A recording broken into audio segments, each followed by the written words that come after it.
Good morning everybody, Matt here around the planet, and today we're doing a review of the Edinburgh Marathon.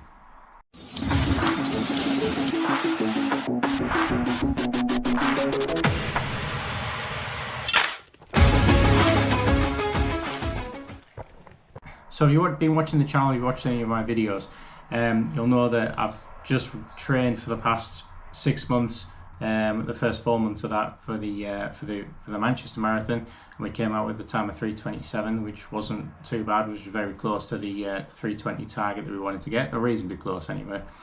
And then I was going to go into the Vancouver Marathon a month later and the Edinburgh Marathon a month after that and try and achieve the 3:20 again.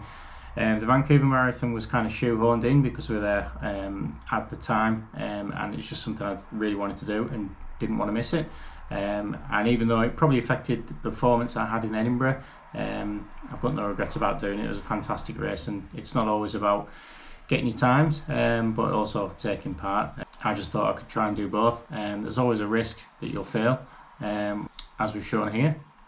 So in this video I'm going to do a little bit of comparison to the Vancouver Marathon, because we didn't actually do a review video on that one.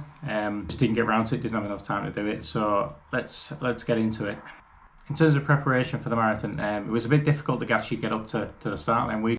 There was an issue with ScotRail, and when I was on my warm up on the morning before the race, I was able to find the shuttle bus. And I had a chat with the guys, and they're running shuttle buses right up to the start line essentially, or the bus station not far from the start line.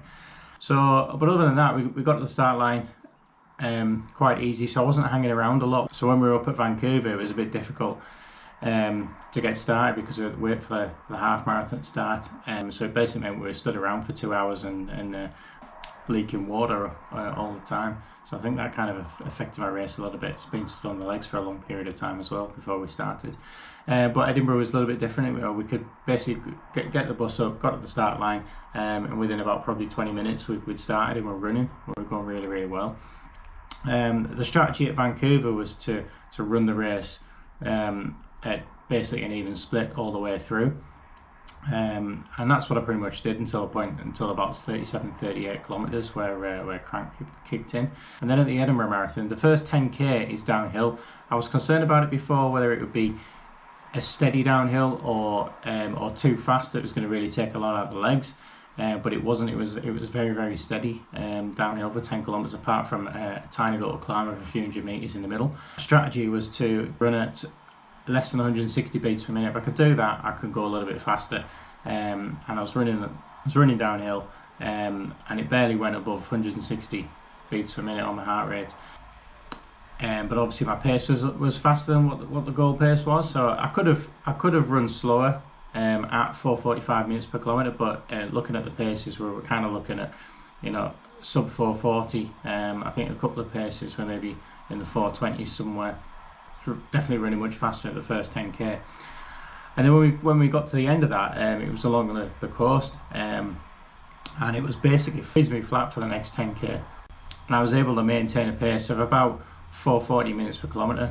I'd say kilometres 11, 12, 13, 14, I realised that my heart rate was going a little bit higher than the 160, and what my goal was up to 165. But as I was progressing through the race, I expected it to start going a little bit higher, but I was able just to rein it back in a few seconds per kilometre, 5 seconds per kilometre, and just keep that steady pace, and basically just settled into that 4:45 minutes per kilometre, and that was going really, really well.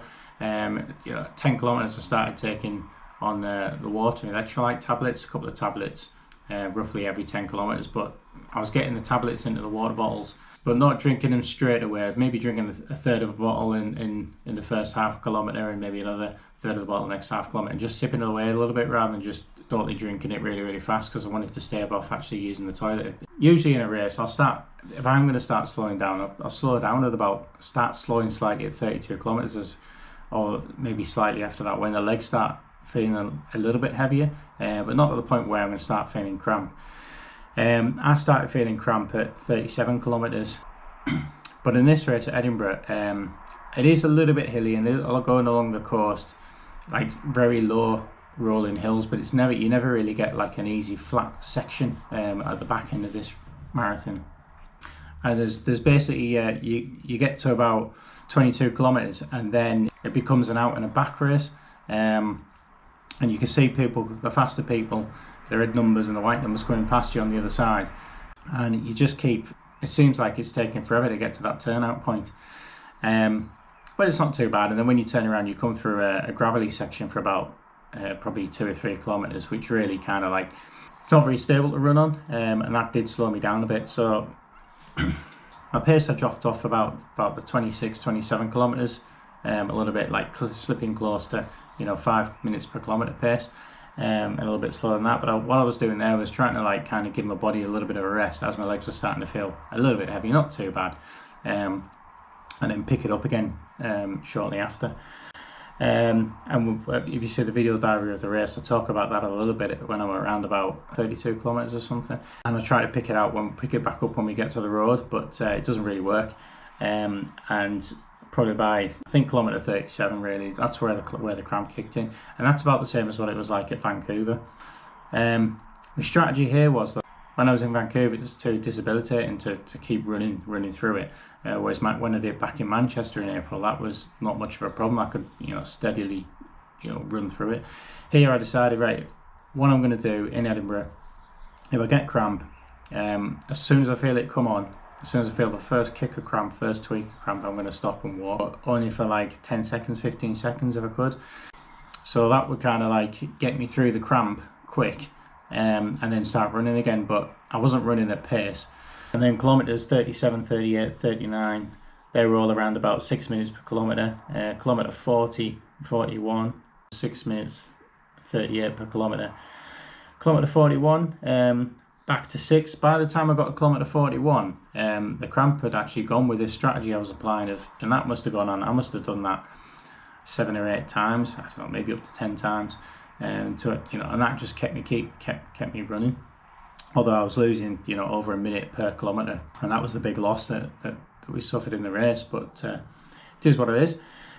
By the time I got to the end of kilometre 41, so for the last 1 kilometre or so, the cramp had totally gone, and I didn't want to risk it and take a big hit of cramp. So I just steadily eased up on the pace, and kilometre 42 came in at 5 minutes and 40 seconds. Actually, the last few hundred meters on the race, I was pretty much able to sprint over the finish line, and the cramp didn't come back, so I kind of like managed to get through that cramp. In the race, I'd taken more salt tablets than I ever did before. Maybe it's about the same as what I did in Vancouver, but I was actually administering my body properly by putting them in the water bottles, shaking them up for a few minutes, and then drinking them. Whereas in Vancouver, it was a water cup, so I couldn't actually get the tablets into me properly, how they were intended. And then I also had a packet of chewed tablets which had extra magnesium, extra sodium in them, so little kind of tiny little sweets size. And I think they helped get things back at the end. But obviously, I think the biggest thing I was doing was actually slowing down at the end, running at 6 minutes per kilometre or slower to get through it at the end. So all in all, it was a fantastic marathon. There's the medal if you're interested. I think the medal that they give you is really, really nice. Really happy with that. The t-shirt you got, a nice blue t-shirt. I think it's always blue at Edinburgh. You've got the EMF t-shirt like that on the back. Got the finisher 2022. So let me get this right. I think it's a full marathon, a half marathon, a 10k and a 5k at Edinburgh. I'll put it on the screen if I've got that wrong. I can't quite remember. All I remember is it definitely was a half and a full marathon that I did myself. Really happy with the Vaporfly Next Percent. I could have used one of the other ones I've got, but the next pair that I'm going to use will be probably when I go to the Chester Marathon. And I want to use exactly the same pair that I used last time in comparison to the year before. And then obviously the rumour that they might stop making the Vaporfly Next Percent, so somebody's put that rumour out and it's tempted me to go and buy another pair. Whether it happens or not, I don't know. I hope I don't. I think it's the best running shoe they've got. So yeah, I think that's basically my review. Very, very good course. It sounds like it's very flat that when you read up and you sign up for it, that it's going to be downhill for the first 10k, which is very, very good, very easy. The temptation is to go a little bit fast. Maybe I did go a little bit fast. and then the rest of it is supposed to be flat. It's not quite flat as you'd expect. You do feel the uphill sections, and you don't get really flat, steady sections where you can feel like you can really put the pace down, or just hold a steady pace. So you kind of like, you're working with the track. It does feel like it winds a little bit, and it's up and down. I thought the thing with the Vancouver Marathon is at about kilometre 9, I think it is, you have this massive steep hill that's roughly about 8% grade average, and it goes on for over a kilometre, and that's really, really challenging. That kind of takes a little bit out of your legs right at the very start of the race. So we didn't achieve the goal. The goal was 3:20. Of these 3 marathons, the closest we did get was the Manchester Marathon at 3:27. I'm not disappointed at all. I really enjoyed the train. I think I've improved my running overall. Getting 3:39 to Vancouver wasn't a big problem for me. It was more about the time that we're there spending the holiday and enjoying the race. I thought that was fantastic.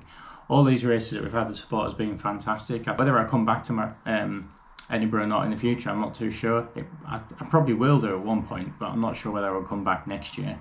If there's a race I'm probably more likely to go back to and achieve my best PR, where I'm going to achieve that 3:20. I mean, it might be 3:20, might be 3:10 that I'm hoping for next time, or even sub 3.